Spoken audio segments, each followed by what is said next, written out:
சுகமான குரல் யார் என்றால் சுசிலாவின் குரல் என்றேன். எனக்கும் அந்த குரலில் ஏதோ மயக்கம் என நீ சொன்னாய். கண்கள் மூடிய புத்தர் சிலை என் கனவில் வருவது பிடிக்கும் என்றேன். தயக்கம் என்பதே சிறிதுமின்றி அது எனக்கும் எனக்கும் தான் பிடிக்கும் என்றாய். அடி உனக்கும் எல்லாம் பிடிக்க என்னை ஏன் பிடிக்காதென்றாய்.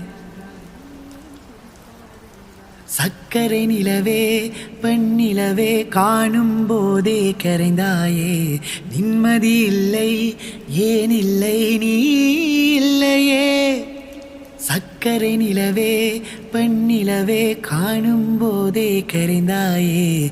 நிம்மதி இல்லை ஏன் இல்லை நீ இல்லையே.